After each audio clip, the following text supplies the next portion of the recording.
Hello friends, myself Vikram and you are watching techno sir. आपका अपना channel, subscribe करें, like करें और अगर आपको कुछ भी पूछना हो तो कमेंट करें।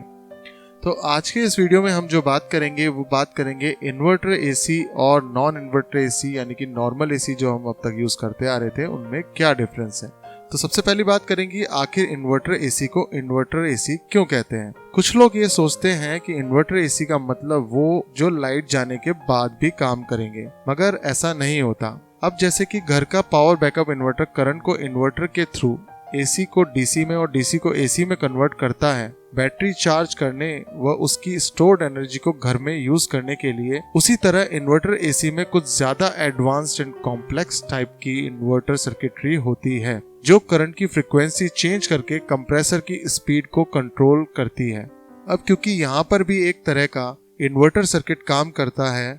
तो इसीलिए इसे हम इन्वर्टर एसी कहते हैं। अब बात करते हैं ये काम कैसे करता है compare to normal AC. Normal AC में जैसे कि मान लीजिए हमने 25 डिग्री टेम्परेचर सेट कर दिया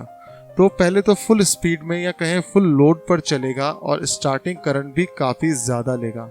जैसे कि मान लीजिए 8 एम्पियर का करंट वो फुल लोड पे या नॉर्मल रनिंग में लेता है तो स्टार्टिंग करंट लगभग उससे 2 से 3 गुना ज्यादा लेगा और स्टार्टिंग करंट इस तरीके से 16 टू 21 एम्पियर की हो जाएगी जो काफी ज्यादा होती है और इसलिए हमको heavy wiring and heavy MCBs लगानी पड़ती है स्पेशली उस इनिशियल करंट के लिए। अब जैसे कि हमने 25 डिग्री सेंटीग्रेड टेम्परेचर सेट कर दिया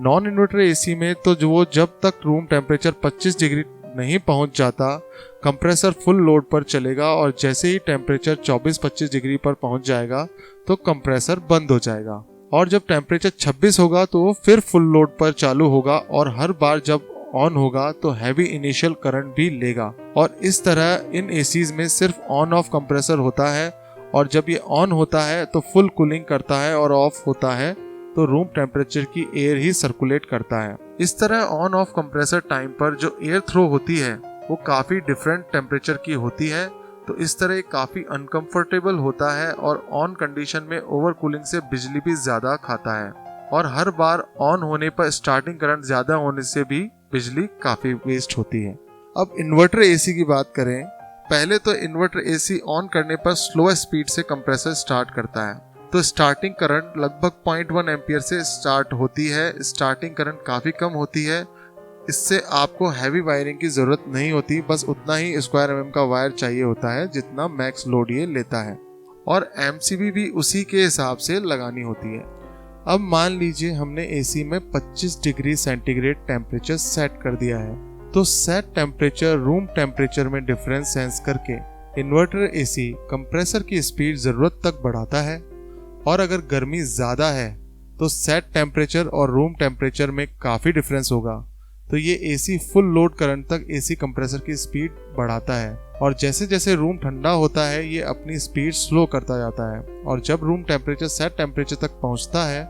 ये उतनी ही कंप्रेसर की स्पीड रखता है जितनी उस टेम्परेचर को बनाए रखने के लिए ज़रूरी है। जैसे यहाँ पे 25 डिग्री बनाए रखने के लिए ज़रूरी है तो ये उतनी ही स्पीड रखेगा कंप्रेसर की 25 डिग्री टेम्परेचर रूम का बना रहे। अब इस कारण ये टेम्परेचर काफ़ी चेंज नहीं करता, सो कंफर्टेबल रहता है और ऑन ऑफ भी नहीं होता नॉर्मल एसी की तरह, तो इसलिए इसमें स्टार्टिंग करंट का लॉस भी नहीं होता है। और नॉर्मल एसी में क्योंकि ये ऑल टाइम या तो फुल चलता है या ऑफ रहता है तो जब ओवर कूलिंग करता है फुल चलता है तब भी बिजली वेस्ट होती है, तो इस तरीके से ये बिजली बचाता है इन्वर्टर एसी। और अब इन्वर्टर एसी महंगा क्यों पड़ता है, इनका कंट्रोलिंग सर्किट काफी कॉस्टली होता है, इस वजह से ये काफी महंगे होते हैं और अभी अभी लेटेस्ट आए हैं इस कारण भी ये काफी महंगे हैं। इस वीडियो में इतना ही, और अगर आप देखना चाहते हैं इसी तरह के वीडियो तो मेरा चैनल सब्सक्राइब जरूर करें और कमेंट करें अगर आपको कुछ और भी पूछना हो इस वीडियो से रिलेटेड या मेरे चैनल से related. Thank you very much for watching my videos.